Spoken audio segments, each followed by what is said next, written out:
Doctor Baba Saheb Ambedkar open university.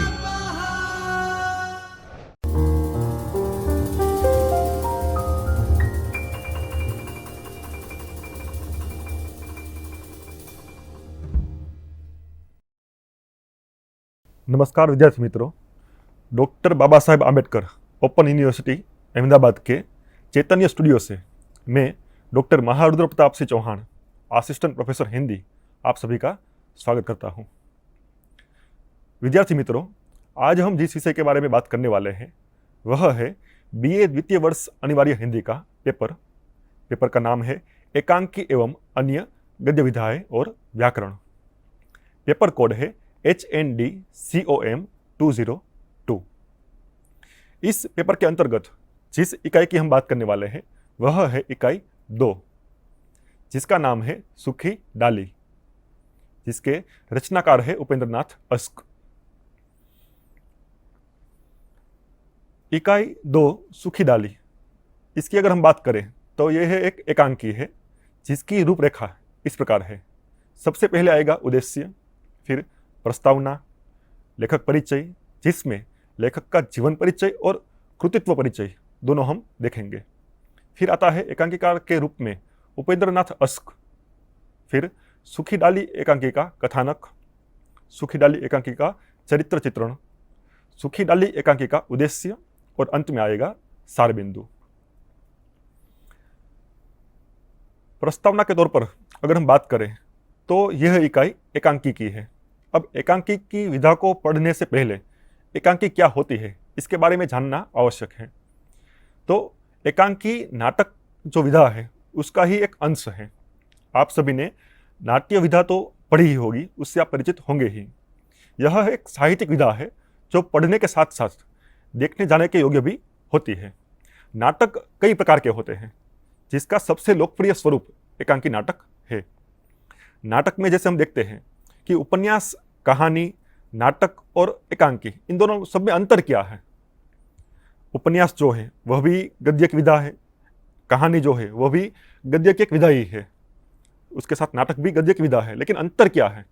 तो अंतर यह है कि उपन्यास और कहानी हम सिर्फ पढ़ सकते हैं, जबकि नाटक और एकांकी हम पढ़ने के साथ देख भी सकते हैं, क्योंकि वह रंगमंच पर प्रस्तुत होता है और हम उसको देख सकते हैं। तो नाटक में रंगमंच होना आवश्यक है और नाटक का ही एक प्रकार है एकांकी। अब देखते हैं कि एकांकी का अर्थ क्या होता है। तो एकांकी का अर्थ है एक अंक वाला, यानी जिसका केवल एक ही अंक होता है। नाटक में अंक बहुत से हो सकते हैं, 5 या 10 से भी अधिक अंक हो सकते हैं, लेकिन एकांकी में सिर्फ एक ही अंक रहता है और नाटक का स्वरूप बड़ा रहता है, जबकि एकांकी किसी एक घटना पर ही आधारित रहती है, जिससे पात्रों की संख्या कम रहेगी। मान लीजिए कि रामायण नाटक चल रहा है, तो रामायण नाटक बहुत ही विशाल रहेगा।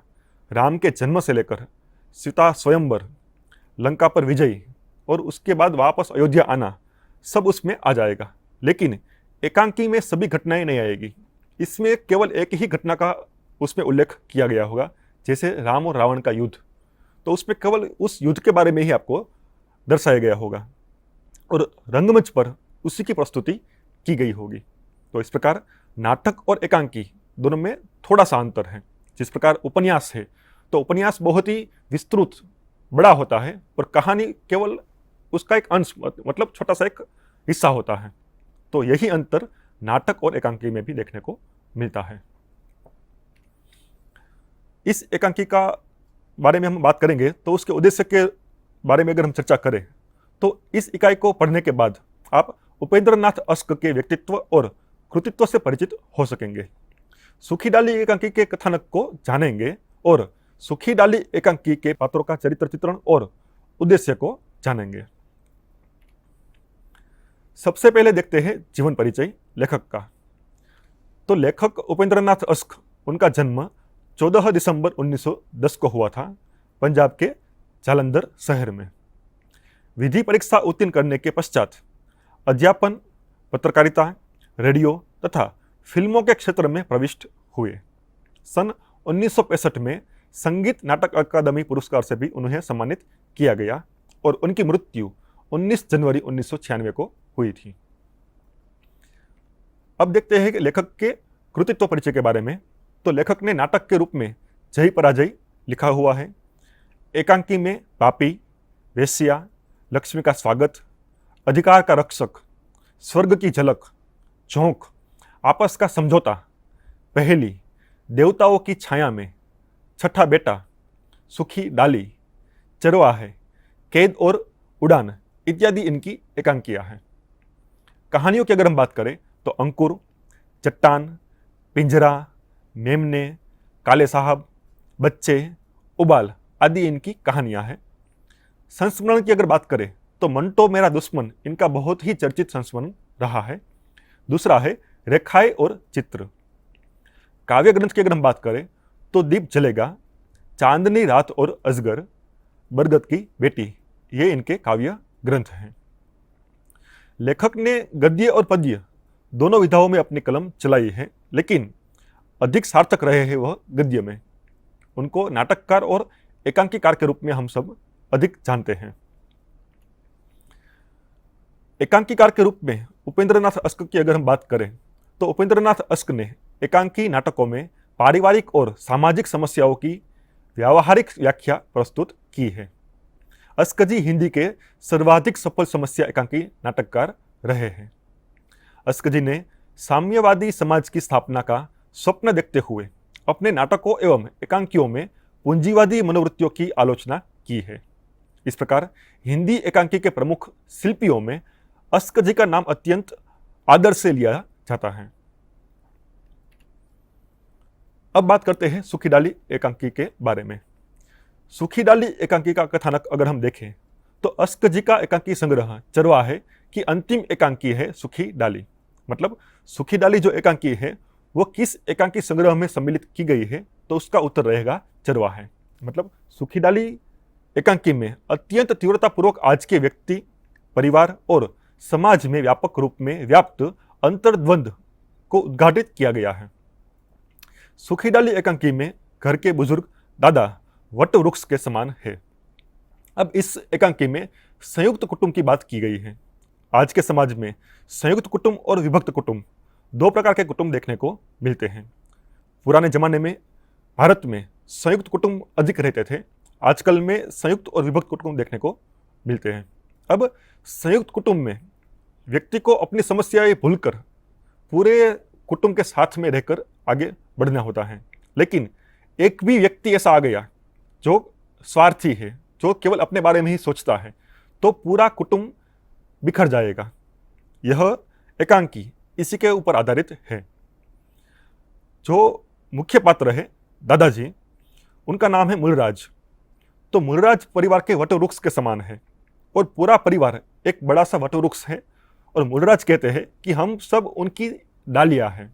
ये परिवार पूरा वटवृक्ष है और हम सब उनकी एक डालियां हैं। एक भी डाली अगर टूट गई तो परिवार बिखर जाएगा, तो सभी का साथ में रहना आवश्यक है। होता ऐसा है कि मूलराज का पोता यानी कि परेश की जब शादी होती है एक पढ़ी लिखी लड़की से, जो लाहौर की एक प्रतिष्ठित खानदान से आती थी, जिसका नाम था बेला। बेला अपने आप को स्वतंत्र रखना चाहती हैं। परिवार उनके ऊपर रोक टोक करे, ये बेला को पसंद नहीं था। वह आधुनिक नारी थी, वो पढ़ी लिखी थी और आगे भी पढ़ना चाहती थी। परिवार में उसको जो कुछ भी काम करने पड़ते थे उसको ये पसंद नहीं थे। उसको लगता था कि जो घर के काम के कारण उसकी पढ़ाई कहीं ना कहीं बिगड़ रही है। परेश को भी यह बात पसंद नहीं आती है कि बेला परिवार के सभ्यों का अनादर करती है, परिवार के रीति रिवाज को नहीं मानती है। परेश अंदर ही अंदर परेशान है। दादाजी मूलराज का वह आदर करता है, सम्मान करता है, इसलिए उनके सामने कुछ बोल नहीं सकता है। एक समय ऐसा आता है कि बेला का जो वर्तन है वो प्रतिदिन बिगड़ता जाता है और अंत में परेश दादाजी को कहता है कि बेला इस प्रकार से परिवार से अलग होना चाहती है। दादाजी बहुत ही समझू व्यक्ति थे और सूझबूझ से काम लेते हैं। वो परेश को आश्वस्त करते हैं कि तुम परेशान मत हो, मैं इस परिस्थिति को संभाल लूँगा। परेश को भी चिंता से मुक्ति हुई। अब दादाजी बेला के अतिरिक्त परिवार के सभी सदस्यों को एक जगह पर इकट्ठा करते हैं और सबको सूचना देते हैं कि बेला का जो काम है वो आप सभी आपस में बांट लो और उसको पढ़ाई करने के लिए पूरा समय दे दो। आप सब पहले से ही मेरी बात मानते आ रहे हो तो आगे भी मानते रहोगे, ऐसी मेरी आशा है। दादाजी कहते हैं कि अगर किसी ने बेला को परेशान किया तो मैं इस घर से चला जाऊंगा। परिवार के सभी लोग दादाजी को अपना आदर्श मानते थे और उनकी बात मानते थे, इसलिए सबने बेला का काम अपने ऊपर ले लिया। अब बेला कुछ भी काम करने के लिए जाती थी तो उसके पहले ही परिवार के अन्य लोग उसका काम कर देते। इंदु जो दादाजी की पोती है वो दादाजी के कपड़े धो रही थी और बेला वहाँ पर जाती है। इंदु मना करती है कि नहीं, मैं कपड़े धो लूँगी, लेकिन बेला कहती है कि नहीं, मैं भी इस परिवार का हिस्सा ही हूँ और मुझे भी कुछ काम करना चाहिए। यहाँ पर उसके वर्तन में, चरित्र में थोड़ा सा बदलाव आता है, क्योंकि परिवार के सभी लोग उससे अलग रहने लगे थे। उसका सारा काम तो उन्होंने संभाल लिया था। जो खुशी परिवार के अंदर रहकर उनको मिलनी चाहिए वो उसको नहीं मिल रही थी और ऐसा समझ रही थी कि मानो परिवार से वो अलग हो गई हो या छूट गई हो। परिवार वाले उनको उसका अनादर नहीं करते हैं, लेकिन उसको एक अलग रूप से देखते हैं कि ये परिवार का हिस्सा नहीं है, और यही बात बेला को खल रही थी। अंत में दादाजी के पास जाकर वो कहती है कि दादाजी, आप कह रहे हो कि पूरा परिवार एक वटवृक्ष की अलग अलग डालियां हैं, तो अगर वटवृक्ष की कोई डाली अलग रह गई तो वो सूख जाएगी। आप मुझे भी परिवार से अलग रखना चाहते हैं, मुझे काम नहीं करने दे रहे हैं, तो मैं एक परिवार से अलग हो जाऊंगी और सूखी डाली की तरह मैं भी सूख जाऊंगी। और अंत में बेला का हृदय परिवर्तन होता है और वह भी परिवार के साथ जुड़ जाती है और राजी खुशी से सभी कार्य करने लगती है। और इस प्रकार यहाँ पर एकांकी समाप्त होती है। एकांकी का कथानक देखने के बाद आगे हम बात करते हैं कि किस प्रकार एकांकी में जो बातें, जो विषय उठाया गया है वो आज की समाज की ही देन है। आज के समाज के लोग निजी स्वार्थ में परिवार को बनाए रखने के लिए हमें जो त्याग करना पड़ता है, उस त्याग को भूलकर इतने स्वार्थी हो गए हैं कि केवल और केवल खुद का ही सोचते हैं। बेला अपने आप में इतनी व्यस्त थी कि अपने पति का भी अनादर करती थी। उसका पति परेश एक तहसीलदार था, हमेशा ससुराल और मायके दोनों के बीच तुलना करती रहती और अपने मायके की बातों को ससुराल में कहती रहती और अपने ससुराल को तो कुछ समझती ही नहीं थी। मायके के सामने ससुराल को कुछ समझती ही नहीं थी, बड़प्पन में बस अपनी मायके की बड़ी बड़ी बातें करती रहती थी। तो इस प्रकार अपने पति का भी आदर ना करना बेला का चरित्र रहा था, लेकिन अंत में अपने चरित्र को सुधार करती है और परिवार का एक हिस्सा बन जाती है। सूखी डाली एकांकी का अगर हम चरित्र चित्रण देखेंगे तो सबसे पहले दादा मूलराज का चरित्र हम देखें तो दादा मूलराज मुख्य पुरुष पात्र है। पूरे परिवार में उनकी बात कोई नहीं टालता। उनकी उम्र 72 वर्ष है और प्रभावशाली व्यक्तित्व है।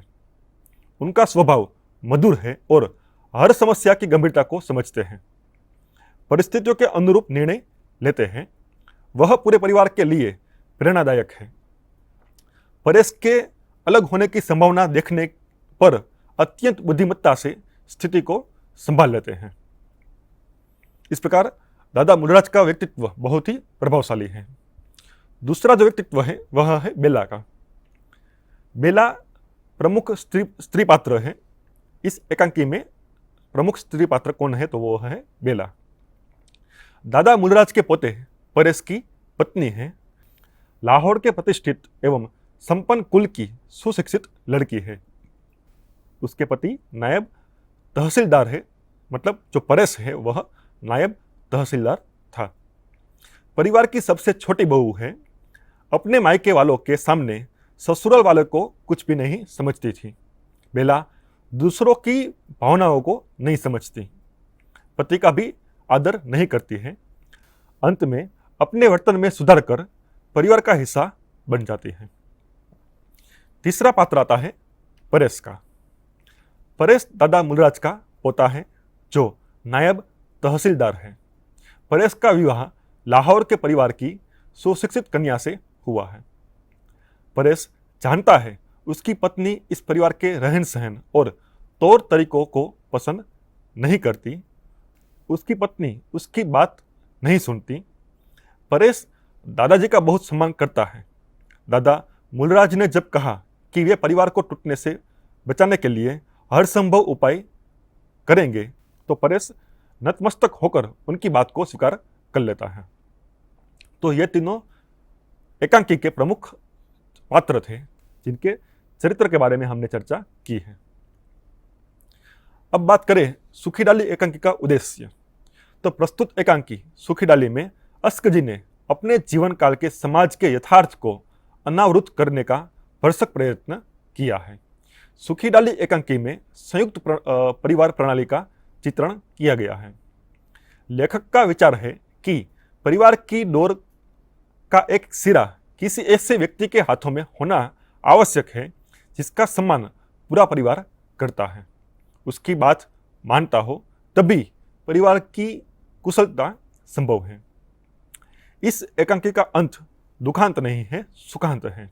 अस्क जी की यह सामाजिक एकांकी एक सफल रचना है। दादाजी की परिपक्व बुद्धि के परिणाम स्वरूप घर के एक कार्य में सहयोग न देने वाली स्त्री भी सहयोग देने लगती है। लेखक का मानना है कि कठोरता पर कोमलता से विजय प्राप्त की जा सकती है और लेखक अपने इस उद्देश्य में सफल भी हुए हैं। छोटे छोटे सरल संवादों द्वारा कथा विकसित होती रही है। सुखीडाली एकांकी में लेखक ने सफलतापूर्वक यथार्थवादी शैली का निर्वहन किया है। एकांकी के संवाद कसे हुए, सटीक और प्रवाहमय हैं। तो इस प्रकार आज हमने उपेंद्रनाथ अस्क की एकांकी सुखीडाली के बारे में चर्चा की। अगले लेक्चर में हम किसी और इकाई के साथ मिलेंगे। तब तक के लिए धन्यवाद, आभार। स्वाध्यायः परमः